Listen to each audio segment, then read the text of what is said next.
Hello. So in this episode, we'll be talking about the configuration elements of Apache JMeter. So what is a configuration element? So in the previous videos, we have seen we have a host name, we have a HTTPS protocol, and we have a port number.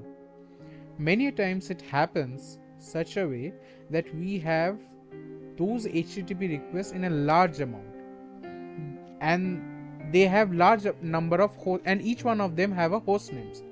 Now in order to change one host name, or in order to change the environment, it is physically not possible to change it individually in every request. In that cases, we use configuration elements in Apache JMeter. Let us see one by one what happens in this case. Here I have created a list of configuration elements in here. How we can do that? We will go to the thread group, right click, and we will go to the configuration element and we will find the list. The most popular is the CSV Data Set.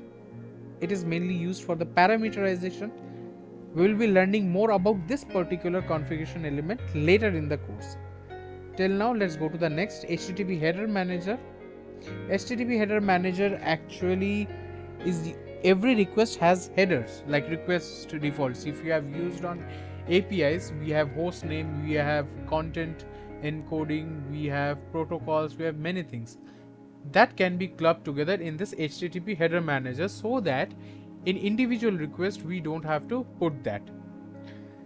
HTTP Cookie Manager, this controls the cookie of individual request. That for the Cache Manager, it controls the caches of individual request. If we check on this particular clear cache each iteration, that means whenever the thread is going to run, it is going to clear the previous cache of the last execution. Next is the HTTP Request Defaults. This is very interesting. This is actually for the defaults thing like host name or the protocols or any other content type that is present in the request body can be configured in this particular configuration element. Next is the bolt connection configuration. This is for bolt connection. We can use that. Counter will just generate a number.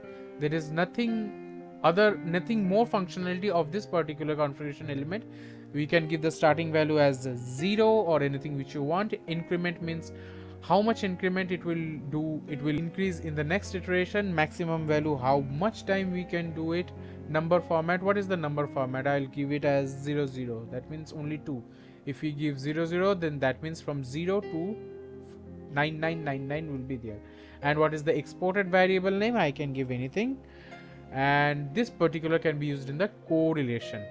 If we click on this thing, track counter independently for each use. When we are running concurrency, this is extremely important.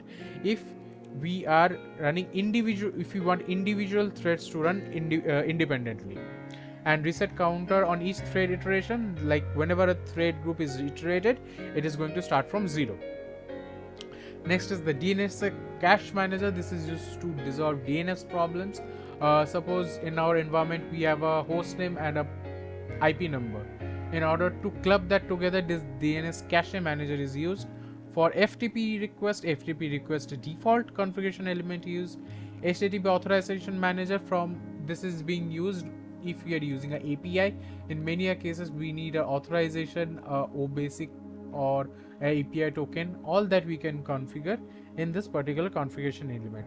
For JDBC configuration, we can use this particular JDBC connection configuration. For Java request default, we can use this. Keystore configuration is used to store or hold a particular certificate or particular value which is extremely important and which we cannot use in an unencrypted way. LDAP configuration will be used by these two, LDAP defaults and extended request defaults. For login configuration elements, suppose we are using an API and we have a login configuration, we can use this particular configuration element, so that in every HTTP request we don't need to put this. Random variable, the same like counter, but it will be generating variables in a random way. For example, from 1 to 9, it will be generating values randomly. It may be 2 or 7 or 1 or anything, not in a sequential manner. Simple configuration element is same, is just need to define a value and a name, and we can use this in a correlation later in the scripts. For TCP sampler configuration, this is it.